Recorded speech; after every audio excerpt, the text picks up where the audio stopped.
Alan. I'm a writer of the script and co-producer, I think.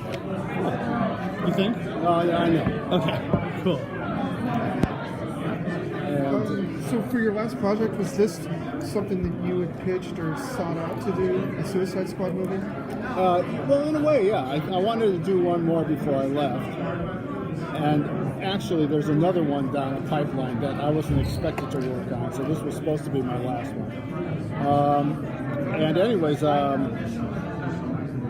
yeah, so I always liked Suicide Squad, and I thought that's a good one. That's different. I've been in Batman land for long enough, and other major characters in DC, and this would be nice to work with some of the minor characters. How was it working with some of them from the opposite side, where they're not the heroic, they're the disturbed and troubled? Well, that makes them more interesting. They're not only disturbed and troubled, but they're forever threatened to have their heads blown off. So that makes it an interesting situation. And I was rather happy with it. The trick, in a way, is to be able to create a story in which you can't anticipate who's going to die. And I think we succeeded in that. I think there's a lot of surprise deaths in this one. So I'm hoping that the fans will like it. Actually, I have a question that leads right off of that. So, Suicide Squad as a DC property is a little bit unique in that the characters can die. Right. I mean, it's kind of famous in comic books, no one ever died. But in Suicide Squad, you can. Yeah. So, I'm just kind of more of a fun question. Are there any characters that you want to work with to kill? Like, who do you want to kill? Oh, well, I got to tell you, I retired 6 months ago. And when I was writing this thing, I was ready to kill them all.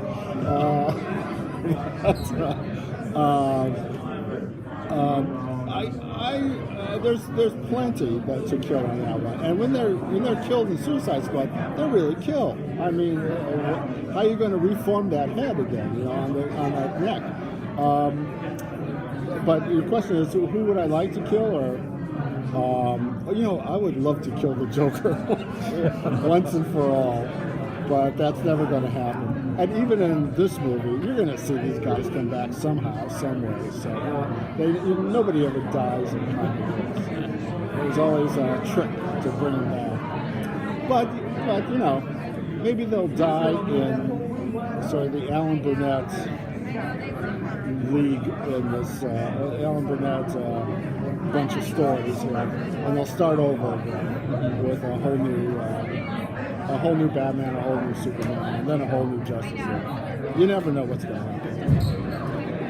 So the production schedule for this, how much did it kind of cross over the live-action Suicide Squad movie that came out? Was it in production before that came out, or was it after?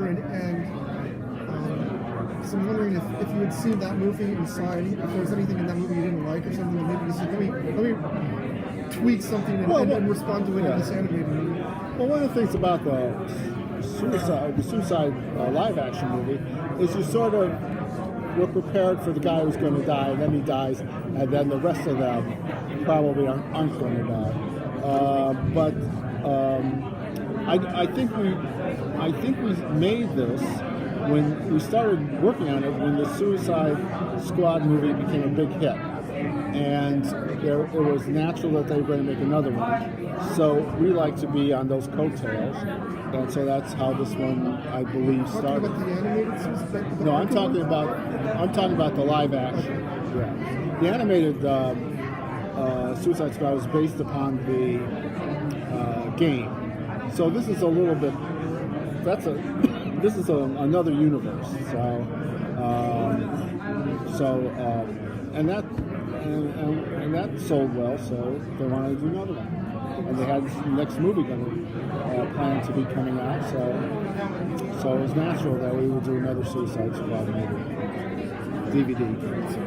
Is this in continuity with anything, or is it just its own thing? Yeah, it's in continuity with the James Tucker universe. He's been at this for about, 12 or 13 shows, and so it's in continuity with that line. that line of shows. Does that mean did you need permission to kill off somebody? If you maybe had... We worked pretty closely with DC, and there were certain ones, you're never going to, it's a spoiler, but you're never going to kill off Harley Quinn. She's the fourth biggest star in the DC lineup. But many of the others were up for grabs, and DC didn't blink when we started our executions. Is there someone in your career through the DC universe that you never worked with that you wish you would in your animated film?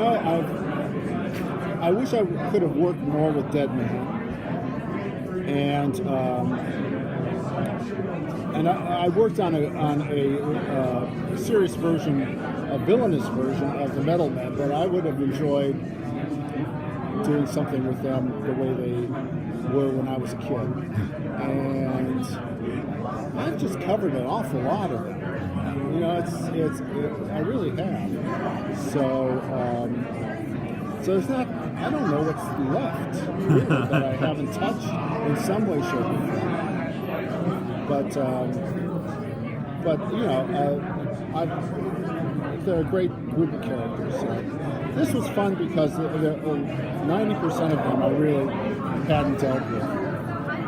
We have Copperhead in it, and we have Tobias Whale, and other characters I have never dealt with. So that was fun. Did you find with like Killing Joke, Gotham by Gaslight going into the R-rated territory, did you find that it's, you had even more freedom to really just go all out with no restrictions? Yes, and I've been wanting to make R-rated movies since I started in this business. I've been wanting to make adult-oriented animated stories forever. And when Killing Joke came through, when we were given permission to go R on that, it was like hallelujah at last. And we've gone R on this one. This is a pretty hard R, I think. And I think it's just the way there's just a thirst out there for comic book versions of animated versions of comic books these days. And I'm glad we're doing it, and I'm glad that before I retired, I got the opportunity to do it. So is this like when you say hard R, is it just like throwing in a couple of curse words like maybe some movies would do just to bump it up, or is there like, did you write in extra violence, sex? What did you throw in there? Well, I just wasn't afraid to deal with any of that, I mean, it's not, I say hard R, I mean hard R for, maybe it's not a hard R, but it's a definite R. And you're aware when, you sort of, as you're going through, aware when you've gone too far, and you sort of pull back, and I guess, but it's so nice to make films for the fans as opposed to kiddies. So that's all I can say. I started in Smurfs, and I thought I'd never see this day, but it's come out, and I honestly think I've had a place in the pushing for ours, because I've been wanting to push it for a long time. So next push for a hard R Smurfs? Oh. There's nothing you can do with Smurfs. Yeah, I actually kind of want to elaborate a little bit and get your opinion. So you've been doing this for a little bit of time now. Yeah. And so, a new generation's coming into this, a new generation of not only writers, but of fans. And I want to say, what do you think the comic book movies of 50 years from now, 30 years from now are going to look like? Well, they're going to look better than they ever have. And I think I just have a feeling that there's going to be, something for the kiddies, something for the tweens, and then something for the grown-ups. And the grown-up stuff, could get pretty grown-up. It's just, and I think there will probably be, and this is what I wish, is that there will be more adult animated films made by the major studios. that they're not always falling back on PG, or they don't even make G-rated stuff hardly anymore. But I think that's the next step is that let's see animation in film noir. Let's see animation in a thriller that's skirting X. That's what you're going to see next, I hope. Do you think that that's going to come more from the indie market, or do you think major studios are going to make that push? First, the indie market. But I don't know if studios can see it can make money. That'll be great. All my life I've grown up with Disney and I've been told what a great thing Disney is, and they've made great films, yeah, but they're so safe to me, and so I'm glad to be in this generation where we're getting into adult themes. I really am. Don't trust Disney too loud. They're right there. Oh, they are? It's Anaheim. Disneyland's right there. Oh, Disney, yeah. I see that they're tearing down part of their park to put in Pixar Land, I guess. Yeah. Pixar here, Yeah. So, anyways, but I just think that animation could be in different genres and more adult. So, with kind of comic book stories leaving the pages, I mean, a lot of fans of these characters never even picked up a comic book. They know them from the movies, video games, things like that. Do you think that it's there might be a little bit of a loss of the spirit in that? How do you think that's going to change how people are fans of these characters? I mean, like me personally, like the Batman I started with was The Killing Joke, and I didn't even read any until the New 52. Yeah. But, so I don't know all of that old stuff. Yeah. Well, the fans are, I think that Warner Brothers Animation is largely responsible for starting new generations of fans. So the kids who aren't reading comic books are seeing the animation, or playing the games, or whatever. So that's where they're coming from. The comic books seem to be selling fairly well if I read them right, if I can believe them.